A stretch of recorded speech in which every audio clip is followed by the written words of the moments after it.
성경 읽기의 첫 번째 산, 레위기, 민수기, 신명기에 오신 여러분 환영합니다. 반갑습니다. 저는 유민입니다. 제가 레민시를 딱 받아듣는 순간 나 정말 사랑을 많이 받는구나 라는 생각을 했습니다. 여러분과 굉장히 높아 보이는 이 율법의 언덕을 한번 잘 넘어가 보도록 하겠습니다. 여기에 청년 1부, 청년 2부가 다 같이 있잖아요. 청년 2부 지체들은 그래도 오며가며 눈을 마주쳤어서 익숙해졌다고 생각했는데 이렇게 보니까 이 친구가 여기 앉아있네 라고 보이는 몇 명의 친구들이 있어요. 이 무슨 말이냐면 공육도래가 여기 있어요. 굉장히 반갑고 신기하고 맞습니다. 네. 오, 그러니까 말이야. 그래서 굉장히 신기해하고 있습니다. 오늘은 이제 뉴웨이브 청년으로서 이 말씀을 어떻게 읽어야 하는지를 함께 볼 텐데, 사실 여기 계신 분들은 아브라함부터 성경의 인물들에 대한 설교를 굉장히 많이 들으셨을 거잖아요. 근데 인물 자체에 대한 포커스가 아니라 전체적인 맥락을 따라가면서 성경을 어떻게 읽어야 하는지를 살펴보는 거니까 조금 큰 그림을 가지고 이 시간을 좀 임했으면 좋겠다 싶습니다. 그래서 제가 기도하고 시작할게요. 하나님, 우리 창세기 출애굽기를 통해서 하나님께서 이 세상을 어떻게 시작하시는지 말씀을 들었습니다. 지금은 레위기, 민수기, 신명기를 살펴야 하는데 때로는 왜 이 성경을, 이 책을 주셨는지 갸우뚱할 때가 참 많이 있습니다. 오늘 강의를 통해서 이 책들을 우리에게 주신 하나님의 뜻을 한번 생각해보는 시간이 되게 도와주시고 우리에게 주님이 주신 이 말씀을 잘 적용하는 시간이 될 수 있도록 축복하여 주옵소서. 예수님의 이름으로 기도합니다. 아멘. 여러분 참고로 좀 졸리거나 지루할 수 있으니까 커피나 음료나 사탕 옆에 두시는 거 괜찮아요? 미리 틈날 때마다 가져오시면 되겠습니다. 자, 그러면 아까 우리 김상희 목사님이 굉장히 준비를 많이 했다라고 표현을 하셨잖아요.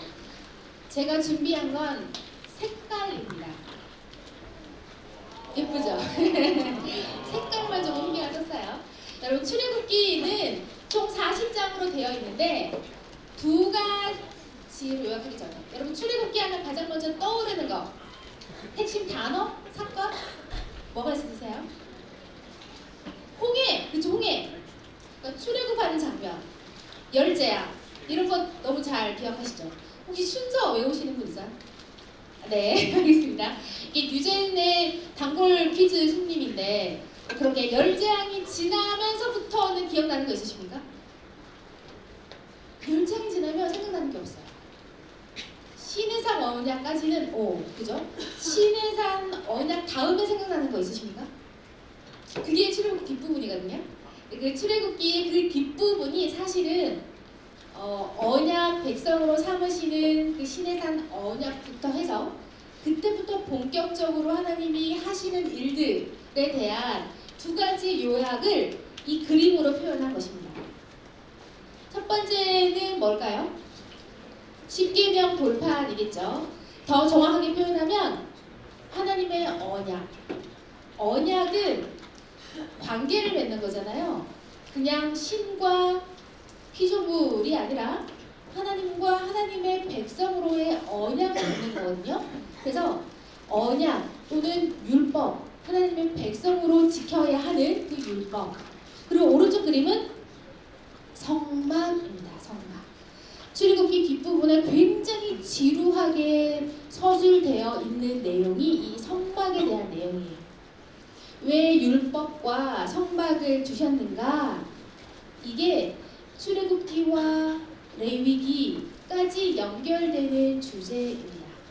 참 읽기 싫은 부분이긴 한데 그 부분이 꼭 있어야 앞으로 구약을 읽어가는 아주 중요한 키포인트가 되기 때문에 이 내용을 살짝만 언급하고 넘어가면 좋을 것 같습니다. 자, 성경을 제가 구절을 가지고 왔는데요. 여러분 혹시 책으로 가지고 계시다면 찾아서 한번 표시를 해보셔도 좋을 것 같아요.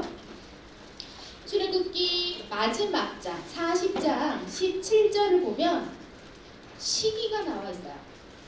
둘째 해 첫째 달 곧 그 달 초 하루에. 자, 이걸 숫자로 표현하면 어떻게 표현할 수 있을까요? 2년 1월 1일. 2년 1월 1일. 아니, 그러면 무엇을 기준으로 2년이 될까요? 6월절? 기원전 기원은 아니에요. 출애굽을 기준으로 두 번째 해 첫째 달 첫째 날이 되는 겁니다. 그래서 출애굽이라는 말은 이스라엘 백성이 하나님의 구원 백성이 된 것을 의미하는 거잖아요. 그러니까 출애굽기 이후부터는 하나님의 백성으로서의 이스라엘 백성들의 역사들을 기록하는 거예요. 그래서 둘째 해 첫째 달 초하루에 무엇을 세웠냐면 성막을 세웠다라고 표현합니다. 이게 출애굽기 마지막 장면이에요. 그리고 성막이 세워졌더니 어떻게 됐냐면 구름이 회막에 덮이고 여호와의 영광이 성막에 충만했더라. 이건 하나님이 그 성막을 받으셨고 내가 거기에 임하겠다고 약속하신 것을 이루신 장면이에요. 구름이 성막 가득히 덮여서 사람이 가까이 갈 수 없는, 그러나 내가 너와 함께 하겠다라고 약속하신 그 말씀을 지키시는 모습입니다. 그리고 이 성막이 중요한 이유 또 하나는 이 밥을 먹고 졸리실 수 있으니까 같이 읽어볼까요? 시작. 낮에는 여호와의 구름이 있음을 이스라엘의 온 족속이 그 모든 행진하는 길에서 그들의 눈으로 보았더라. 이스라엘 백성이 이제 가나안으로 이동할 겁니다. 오늘 이동할 거거든요. 민수기에서 이동하는 모습을 전반적으로 보여주는 구절이 이 구절입니다. 이스라엘이 광야 길을 표지판도 없이 어떻게 지나갔는가? 하나님의 구름 기둥이 인도하셨어요. 그 구름 기둥이 어디에 있었냐? 성막 위에 있었어요. 성막은 하나님이 거하시는 것을 보여주는 장소잖아요. 이들의 걸음걸음을 누가 인도하셨냐? 하나님이 인도하셨다는 거예요. 그래서 성막이 중요합니다. 내가 너와 함께 있겠다라는 그 약속을 성막을 통해 성막 위에 떠올려 주신 구름 기둥을 통해 인도하신 거예요. 그 성막을 어디서 만들었냐면 출애굽기에서 만들었어요. 자, 그러면 이 출애굽기가 기록된 지금 이 사건이 벌어지고 있는 장소는 어디일까요? 광야도 맞지만 조금 더 구체적으로 설명한다면 힌트, 땡땡산입니다. 시내산이에요. 시내산. 지금 이스라엘 백성들이 출애굽해서 머물러 있는 곳이 어디냐면 시내산이에요. 시나이 반도라고 말하는 시내산에서 출애굽기의 시간들을 출애굽 이후의 시간들을 보냈고 성막을 지은 장소가 시내산이었습니다. 근데 성막을 다 지었더니 어떻게 됐냐면 1년, 그러니까 두 번째 해가 된 거예요. 1년이 지나간 거예요. 출애굽한 이후에. 여기까지가 출애굽기였고 레위기로 연결해 볼까요? 레위기에도 중요한 두 가지 주제가 이 그림입니다. 하나는 율법, 또 하나는 성막입니다. 레위기에서 27장이 마지막 장이거든요. 레위기 마지막 장은 어떻게 설명하고 있냐면 읽어볼까요? 시작. 이것은 여호와께서 시내산에서 이스라엘 자손을 위하여 모세에게 명령하신 계명이라. 어디에서 기록하셨습니까? 시내산에서 너희 이스라엘을 위하여 주신 계명이다 라고 말씀하시는 것이 레위기입니다. 레위기가 되게 복잡하고 지루하고 따분하고 막 그런 내용처럼 보이지만 우리가 잘 이해할 수는 없어도 그것들을 다 차곡차곡 접어서 압축해 보면 백성들을 위해 주신 하나님의 계명, 말씀이 되는 겁니다. 그 레위기는 어디에서 지어지는 거냐면 동일하게 시내산에서 주신 내용이에요. 자, 레위기에서 중요한 게요, 이 제사 제도인데요. 그러면 제사가 뭘까요? 이런 질문하는 거 싫어하죠? 저 질문하는 거 되게 좋아해서. 제사가 뭘까요, 여러분? 객관식으로 드리면 참 좋을 텐데. 자, 제사는 누가 누구에게 드리는 걸까요? 돌아가신 뭐라고요? 돌아가신 누구요? 고마워. 그 이야기를 내가 하고 싶었는데, 돌아가신 누구에게 드리는 것이 제사가 아니라 인간이 하나님께 드리는 것이 제사입니다. 그러면 왜 하나님께 드려야 하느냐? 하나님 보이지도 않는데, 만져지지도 않는데, 뭐 받으시는지 안 받으시는지 우리가 눈으로 확인할 수 없는데 왜 하나님께 이 제사를 드리는가? 이 제사는 그냥 하나님의 비위를 맞추기 위해서 드리는 것이 아니에요. 이 제사는 죄의 값을 치르는 하나의 예배의 형식입니다. 하나님께 나의 죄에 대한 죄 사함을 상징하는 거예요. 그러면 왜 죄 사함이 필요한가? 사람이 하나님께 가까이 가기 위해서 이 죄가 걸림돌이 되거든요. 하나님은 온전히 선하신 분이어서 죄와 함께 하실 수 없어요. 대표적으로 이런 예를 들죠. 깜깜한 방에 불을 켜면 어둠이 없어지죠. 어둠이 빛 가운데 존재할 수가 없어요. 마찬가지.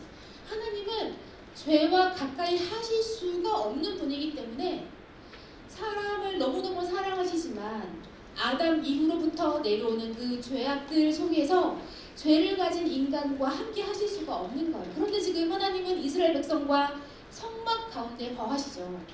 함께 계세요. 함께 계시는데 내가 이 사람들과 교제하고 무언가를 나누기 위해서는 이 죄를 해결해야만 되는 거예요. 죄를 해결하기 위한 방법이 이 제사라는 겁니다. 그럼 어떻게 죄를 해결하는가? 제사의 방법은 여러 가지가 있지만 대부분 90% 이상은 피를 흘려요. 동물의 피를 흘립니다. 하나님 너무 잔인하게. 왜 피를 흘릴까요? 피 이골 생명이기 때문에요.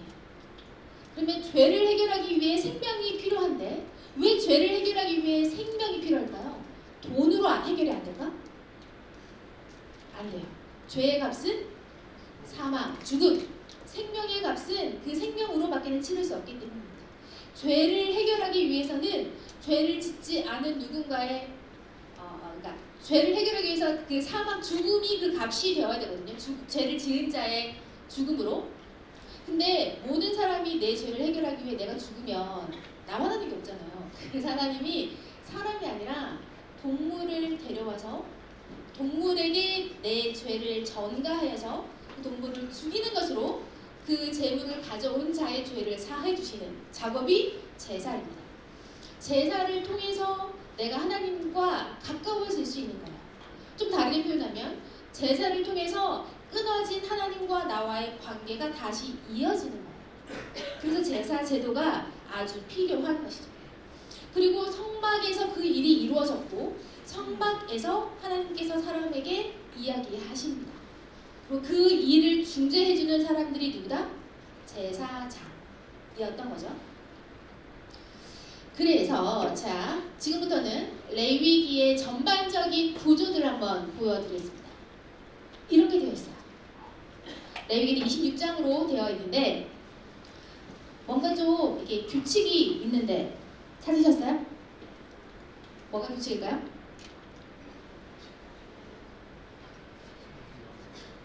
맞아요. 제가 일부러 색깔을 좀 다르게 표현했어요. 대칭적으로 색깔이 같죠. 이렇게 구조를 분석할 수 있습니다. 총 26장 가운데 16장 가운데 장만 대칭이 되지 않아요. 대속죄 1, 그 절기를 표현하고 있는 장이고 대속죄 1은 모든 백성들의 죄를 대신하여 소를 잡는 그 속죄 죄를 드리는 장면이거든요. 그 16장을 중심으로 앞뒤 대칭이 됩니다. 제사를 통해서 하나님과 화목하게 된 하나님의 백성을 상징하는 것이 레위기 16장의 모습이고 앞뒤 3개씩 묶어서 앞부분은 어떻게 제사를 드리는지, 왜 제사가 필요한지를 설명하고 있어요. 그래서 1장부터 7장까지는 진짜 어려운 번제, 소제, 화목제, 속건제, 속죄제, 제사 제도에 대해서 설명하고 있죠. 이거 1장부터 7장까지 정독하기는 굉장히 어렵습니다. 1장까지는 잘 읽는데요. 뒤로 가면 같은 말 같아가지고 잘 안 들어오거든요. 앞부분은 오제사를 설명하고 있고 그 다음부터는 제사장들에 대한 이야기가 나와요. 제사를 집례하는 사람들이 제사장이기 때문에 그 누구보다 정결해야 되고 그 누구보다 조심해야 돼요. 그럼 제사장이 얼마나 늘 생명의 위협을 목숨을 걸고 일했는지 아십니까? 대제사장이 지성소에 들어갈 때 이 발목에 방울을 달아요. 그래서 방울 소리를 내면서 들어갑니다. 일정 시간이 지나도 안 나와요. 소리가 안 들려요. 그럼 어떻게 하는지 아세요? 끌어내는 겁니다. 죽었습니까? 죄를 범한 그 자리에서 죽었어요. 그리고 진짜로 첫 번째 제사장이 죽는 장면이 레위기에 나옵니다. 아론의 아들들이 다른 불을 들이다가 첫 번째 제사장으로서의 사역을 감당하면서 죽음을 당해요. 그 이야기를 여기 굳이 기록하고 계세요. 하나님께 가까이 나아가는 것은 그만큼 위험하고 또 중요한 일이었기 때문이죠. 제사장에 대한 이야기, 그리고 그 다음은 정결법에 대한 이야기인데요. 음식법, 왜 11장에 나오는 음식법, 뭐 이거는 먹으면 안 되고 저건 부정해서 먹으면 안 되고 뭐 이런 거 있죠. 그런 음식법에 대한 이야기, 또 산모에 대한 이야기, 남자 아기를 낳으면 며칠을 쉬고 여자 아기를 낳으면 며칠을 쉬고 뭐 이런 이야기들이 나와요. 그다음 피부병에 대한 이야기, 그 다음에 등등의 기타 정결법에 대한 이야기들이 11장부터 15장까지 나옵니다. 여기까지의 내용은 우리에게 제사가 필요하구나. 그럼 어떻게 제사를 드려야 하는가에 대한 설명을 드렸고 16장의 대속죄의 일을 통해서 하나님과 화목하게 되는 죄를 사하는 제사를 설명한 이후에는 뒷부분에는 일상에서 정결하게 사는 방법을 설명하고 있습니다. 17장부터 20장은 또다시 정결법이 나오는데 여기서는 그냥 한 사람 개인에 대한 정결이 아니라 그 사회 안에서 사람들과의 살아가는 관계에서 어떻게 정결하게 살아야 하는지를 설명해요. 예를 들면 성윤리 뭐 이런 거예요. 처녀가 남자에게 강간을 당했어요. 근데 들속에 있을 때 강간을 당했어요. 그럼 이거는 남자만 좋아요. 왜냐하면 여자가 그런 무서운 일을 당했는데 소리를 질러도 도와줄 사람이 없었기 때문에. 근데 성 안에서 마을에서 그런 일을 당했다? 그럼 둘 다 좋아요. 이렇게 그런 윤리들을 설명합니다. 선민의 사회 규범, 특별히 약자를 보호하는 방법들에 대한 설명을 하시고 레위기 21장부터 22장은 다시 제사장에 대한 이야기를 하는데 이번에는 제사장의 성결 규범이라고 해서 일상에 대해서 설명합니다. 제사장은 누구와 결혼해야 되고 어떻게 살아야 하는지를 설명하는 내용, 일상에 대한 내용이죠. 그리고 마지막은 절기, 그리고 축복과 저주에 대한 내용이 뒷면에 나옵니다. 이게 레위기입니다. 이렇게 써서 보면 되게 단순해 보이지만 읽기란 쉽지는 않죠. 여러분 레위기를 읽을 때 이걸 문자 그대로 받아들일 필요는 없습니다. 왜냐하면 이거는 그 옛날 당시 이스라엘 백성들이 살아가던 사회 규범 중에 우리에게 주셨던 말씀이기 때문에 대표적으로 이런 거죠. 이 레위기 11장 음식법에 따르면 돼지고기는 부정한 음식이에요. 그래서 지금도 그 무슬림들은 돼지고기 안 먹거든요. 돼지고기 얼마나 맛있는데, 얼마나 영양가가 많은데, 그죠? 그래서 굳이 그대로 받아들일 필요는 없다. 대신 이렇게 규범을 굳이 꼬치꼬치 자세하게 하나씩 설명해 주신 그 목적은 우리가 살펴볼 필요가 있다. 왜 이렇게 굳이 이거는 먹어도 되고 이거 먹으면 안 된다라고 말씀하셨을까? 왜요? 거룩 때문입니다. 정결함 때문에. 왜 정결해야 될까요? 이 말씀을 듣고 있는 사람들이 누구니까요? 하나님의 백성 이스라엘이기 때문이죠. 수많은 민족들 가운데서 나의 백성으로, 언약의 백성으로 불러오셨으니 너희는 저들과 달라야 한다를 설명하시는 장면이 이 레위기라는 겁니다. 되셨죠? 넘어갈게요. 5대 제사 중에 죄를 속하는 제사가 두 가지가 있어요. 속죄제와 속건제입니다. 속죄제는 진짜 하나님 앞에 그 죄를 지은 것에 대한 값을 치르는 것이 속죄제고, 속건제는 내가 배상하는 문제가 있거든요. 그래서 내가 5분의 1을 더하여서 누군가에게 죄를 지었으면 그것에 대한 5분의 1을 더하여서 갚아주는 제사가 속건제인데, 둘 다 죄 때문에 드리는 제사인데 왜 두 가지를 따로 구분하셨는가? 혹시 궁금해 보신 적? 네, 궁금해 한번 해보시면 보세요. 죄가 있습니다. 근데 죄는 캡슐에 쌓여 있어서 그냥 그 안에 모여 있는 것이 아니라, 죄는 영향력이 있어서 주변을 죄로 물들입니다. 이게 죄의 힘이죠. 죄가 주변을 오염시켜요. 그리고 거기에서부터 부작용들이 발생하게 되죠. 그러면 죄를 해결하기 위해서는 이 죄 하나만 해결할 뿐만 아니라 죄 때문에 더러워진 주변에 오염된 부분까지도 해결하는 것이 완전하게 깨끗하게 하는 방법이겠죠. 그래서 그 두 가지 제사를 주신 겁니다. 하나는 죄를 해결하기 위한 속죄제, 그래서 속죄함, 정결함을 주시는 제사가 속죄제라면, 죄의 부작용을 해결하는 제사가 속건제입니다. 이거는 손해배상 제도입니다. 알고? 네. 하나님이 얼마나 꼼꼼하게 치밀하게 준비하셨는지를 알 수 있죠. 속죄제와 속건제가 같아 보이지만 다르게 주신 이유가 있다는 것. 레위기를 읽을 때 우리가 이렇게 표현합니다. 5제사와 절기. 절기는 몇 가지가 있냐면 7절기. 5제사 7절기라고 하거든요. 지금부터 7절기를 한번 설명해 보겠습니다. 절기를 주신 이유는 뭐냐 하면 기억하게 하기 위해서입니다. 여기서 말하는 절기들은 다 의미가 있어요. 의미가 있습니다. 그래서 그 의미들을 기억하기 위해서 7가지나 되는 절기를 주신 건데, 여기서 숫자는요 1, 2, 3, 4는 현대 우리 태양력이에요. 그리고 니산, 리아르, 시반, 타무즈 이런 것들은 유대력을 표현하는 단어입니다.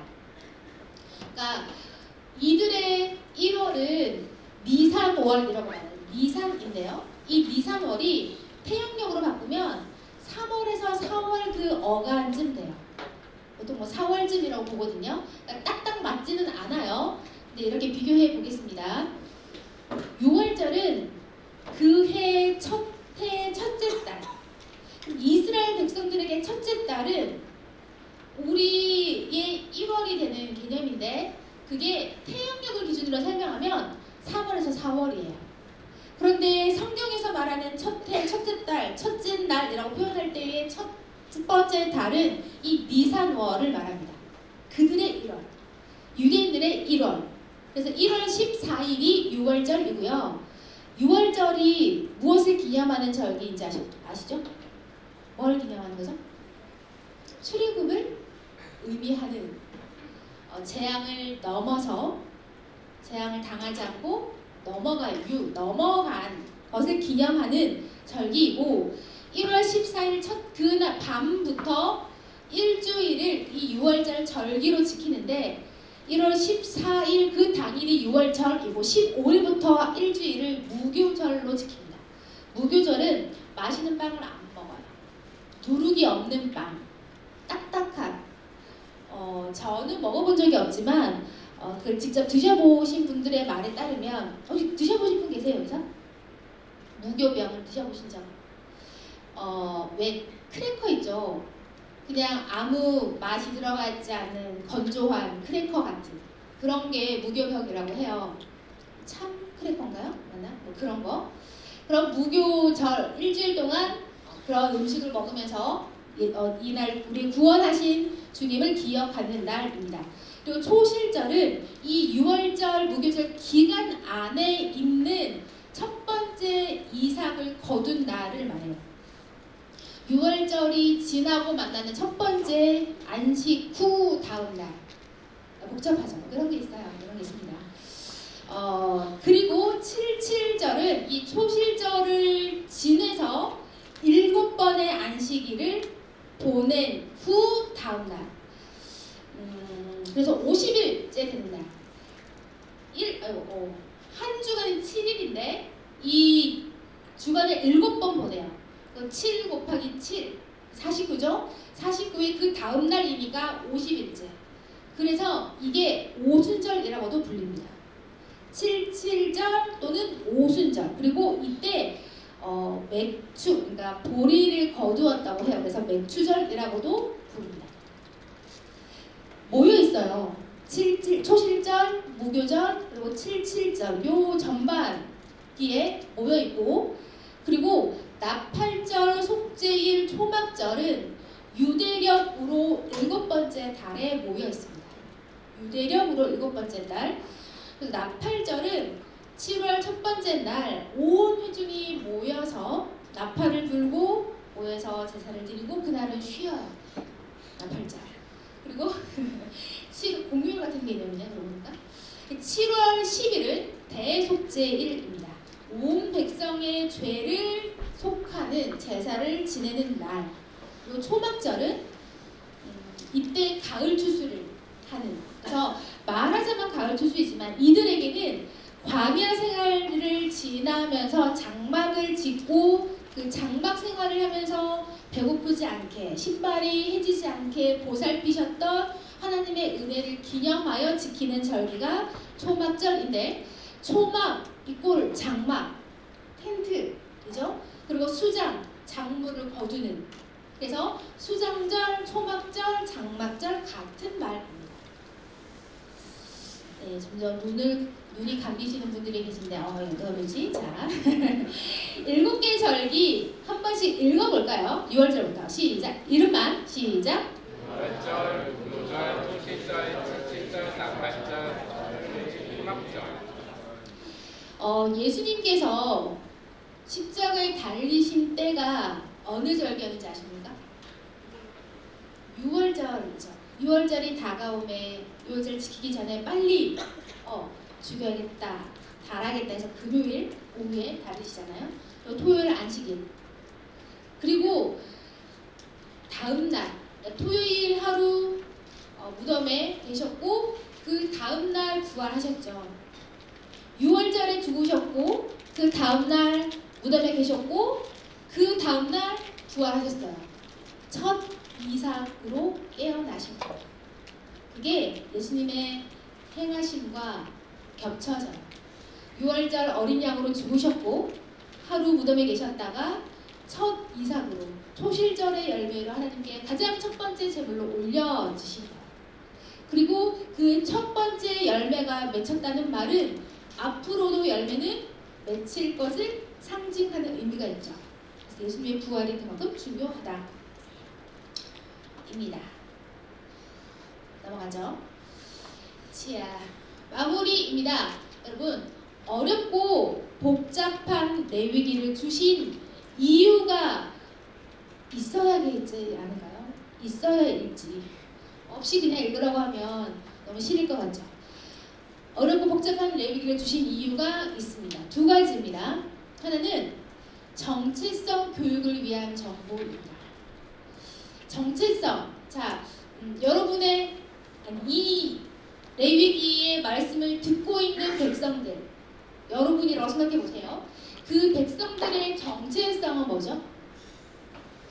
나는 루벤, 나는 유다 지파가 정체성이 아니라 내가 하나님의 백성, 언약 백성이라는 것이 정체성이고 그것을 가르쳐주기 위한 목적이 레위기였다는 겁니다.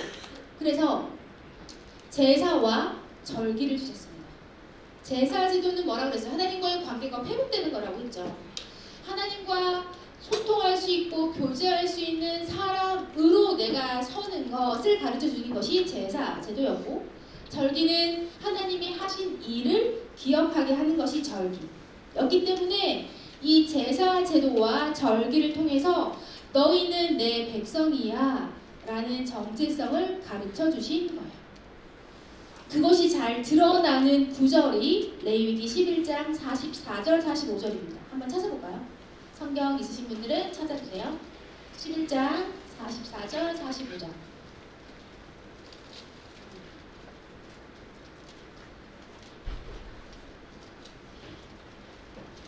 레위기 11장 44절 45절.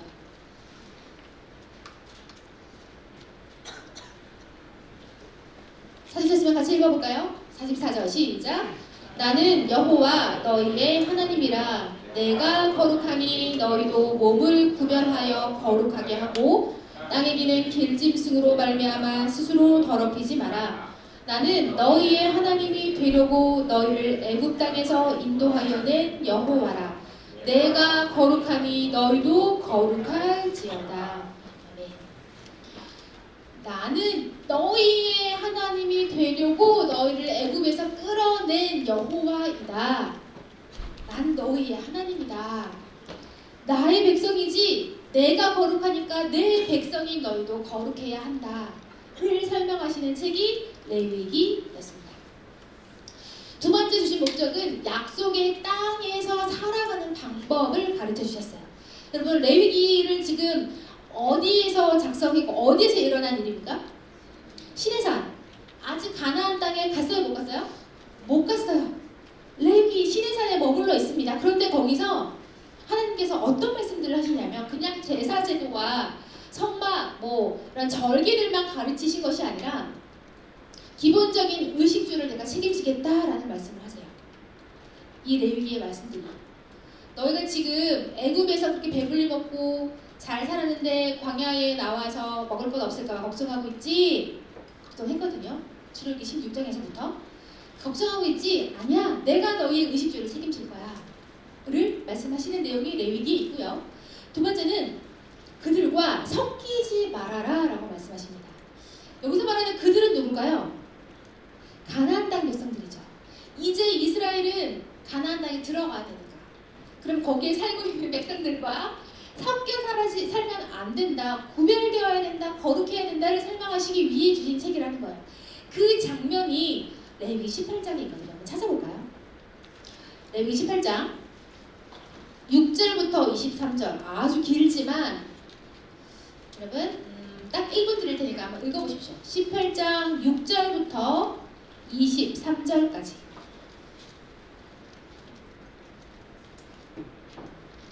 좀 민망한 내용이 나올 겁니다. 그래서 한번 읽어보세요.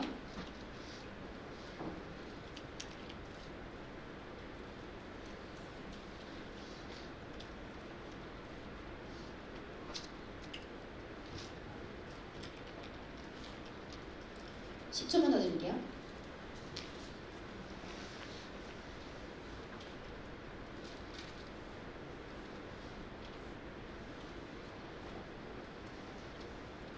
그만. 자, 이 대충 내용이 되게 막 소름 몸서리 쳐지는 내용이죠. 예를 들면 어머니의 하체는 아버지 하체니 범하지 마라. 되게 고어체로 썼으니까 그럴 듯해 보이지만 엄마를 범하지 말라는 말이잖아요. 이런 말도 안 되는 일을 굳이 성경에다가 쓰셨다는 거예요. 그게 한 절만 있는 것 같죠? 16절부터 23절까지 쭉 그 내용입니다. 같은 내용입니다. 너 친척, 이웃, 동생, 고모 하지 말라고요. 그런 말씀들을 하고 있는 거예요. 여러분, 자 18장에 1절, 2절 제가 1, 2, 3절 제가 읽어볼게요. 여호와께서 모세에게 말씀하여 이르시되 너는 이스라엘 자손에게 말하여 이르라. 나는 여호와 너희의 하나님이니라. 너희는 너희가 거주하는 애굽 땅의 풍속을 따르지 말며 내가 너희를 인도할 가나안 땅의 풍속과 규례도 행하지 말고 너희는 내 법도를 따르며 내 규례를 지켜 그대로 행하라. 나는 너희의 하나님 여호와이니라. 6절부터 23절까지 나오는 그 어마어마한 일을 따르지 말아라. 너희는 내 백성이기 때문이다 라고 말씀하시는 겁니다. 그리고 18장 24절로 넘어갈까요? 24절 너희는 이 모든 일로 여기서 말하는 이 모든 일은 여러분이 읽으셨던 6절부터 23절의 내용입니다. 이 모든 일로 스스로 더럽히지 말라. 내가 너희 앞에서 쫓아내는 족속들이 이 모든 일로 말미암아 더러워졌고 그 땅도 더러워졌으므로 내가 그 악으로 말미암아 벌하고 그 땅도 스스로 그 주민을 토하여 내느니라. 여러분, 우리가 읽었던 이 내용이 가나안 땅에 사는 사람들의 삶의 모습이라는 겁니다. 그러니까 왜 하나님 가나안 땅의 족속들을 다 죽이라고 하십니까?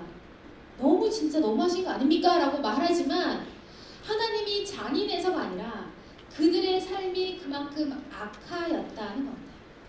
그래서 그 땅을 토해내듯이 그 거주민을 토해낸다라고 말씀하시죠. 28절. 그러면서 너희도 더럽히면, 너희도 그 땅에 들어가서 그 땅 사람들의 문화를 따라 살면 그 땅이 너희가 있기 전 주민을 토함같이 너희를 토할까 하노라. 하나님께서 이스라엘 백성들에게 경고하시는 겁니다.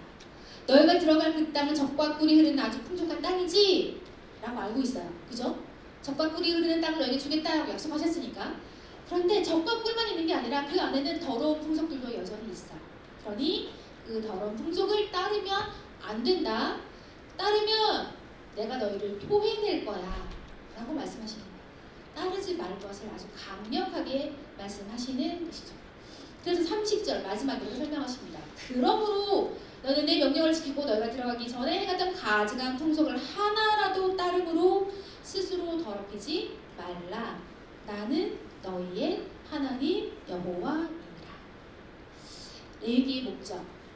너희가 앞으로 이 시내산을 떠나서 가나안 땅으로 들어가게 되면 이렇게 살아야 돼. 그 땅에 사는 사람들처럼 살면 안 돼. 우리가 어디 이사 가면 그 동네 문화를 많이 따라가잖아요. 근데 가나안 땅의 문화는 따르면 안 된다고 말씀하시는 거예요. 안 된다. 그리고 하나 더요. 그 땅에서 살아가는 방법, 함께 사는 겁니다. 레위기 19장. 18장에서는 하면 안 돼! 라고 말씀하셨다면 19장에서는 이렇게 해야 된다! 라고 말씀하시면서 두 가지만 찾아볼게요. 19장 3절, 4절입니다. 여러분, 눈 뜨시고 읽어볼까요? 3절, 4절, 시작! 너희 각 사람은 부모를 경외하고 나의 안식일을 지키라. 나는 너희의 하나님 여호와이니라. 너희는 헛된 것들에게도 향하지 말며 너희를 위하여 신상들을 구워 만들지 말라. 나는 너희의 하나님 여호와이니라. 이 두 가지를 요약한다면 누구를 사랑하라고요? 하나님을 사랑하라. 하나님을 사랑하라. 그리고 19장 18절 볼까요? 이것도 같이 읽어볼게요. 시작! 원수를 갚지 말며 동포를 원망하지 말며 내 이웃 사랑하기를 내 자신과 같이 사랑하라. 나는 여호와이니라. 누구를 사랑하라고요? 이웃을 사랑하라. 너의 몸처럼. 10계명을 두 가지로 요약하면 하나님 사랑, 이웃 사랑이라고 했죠. 레위기를 통해서 가르쳐 주시는 너희가 그 땅에서 살아가야 하는 방법도 두 가지라는 겁니다. 하나님 사랑, 이웃 사랑. 근데 저희가 지금 세 구절을 읽었잖아요. 공통적인 표현이 있습니다. 뭐였게요? 나는 너희의 하나님 여호와이니라.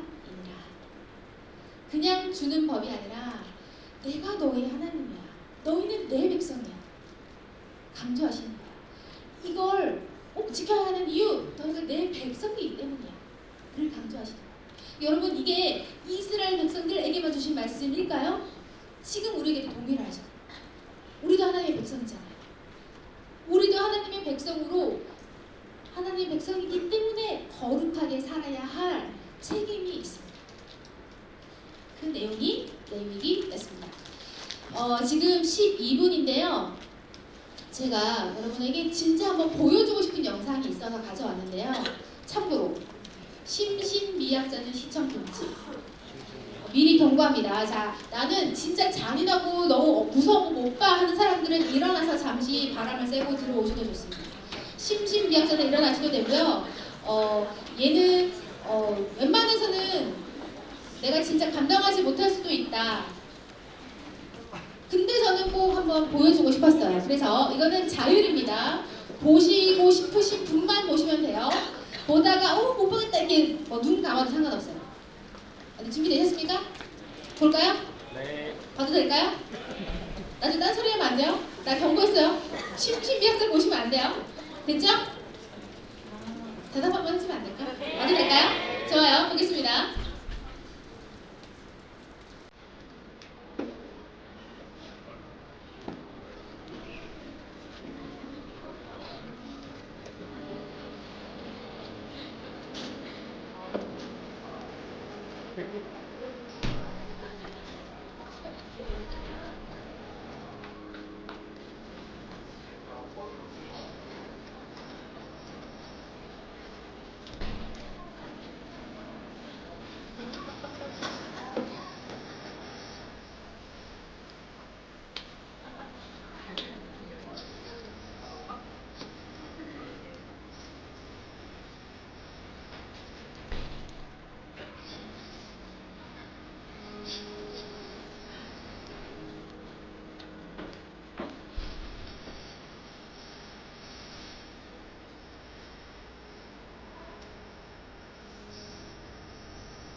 여러분 이게 잔인해 보이죠? 심신미약자는 안 보는 게 네, 여러분 사실은 저 재물이 원래 누구예요? 우리입니다. 우리예요. 내가 지은 죄 때문에 제가 죽는 거잖아요. 원래 내가 죽어야 되는 게 맞죠. 우리는 그냥 지금 징그러 라고 말하지만 우리가 짓는 죄가 되게 잔인합니다. 그 정도로 심각해요. 사실 저도 되게 잘 못 보는데 저걸 볼 때마다 저 생각할 때마다 내 죄가 그렇게 참 잔인했구나. 너무너무 말도 안 되는 거였구나. 그리고 저 죽음을 예수님이 대신 지셨잖아요. 저 양은 사실 집에서 기르던 내 손을 타서 내 손에 길들여진 가축이에요. 그 가축에 내 죄를 전가하여 대신 죽은 거죠. 얼마나 죽이면서 마음이 아팠겠습니까? 그리고 죽이는 건 누가 죽이냐면 안수한 그 죄를 가져온 사람이 죽여요. 내 죄를 내가 그렇게 피냄새를 맡아가며 잔인하게 그 일들을 하는 겁니다. 그러면서 나의 죄악들을 다시 한번 돌아보는 거죠. 여러분, 여러분의 여러 가지 삶의 부정한 부분들, 그런 부분들이 하나님 앞에 이렇게 너무너무 끔찍한 거였구나를 생각해 보시면 좋겠고, 예수께서 우리에게 행하신 일이 저거였구나. 그래서 우리가 살아난 거구나. 를 생각하시면 좋겠습니다. 네, 우리 분위기를 좀 바꿔볼게요. 브레이크 타임 한 5분만 쉬었다가 리주기 하겠습니다.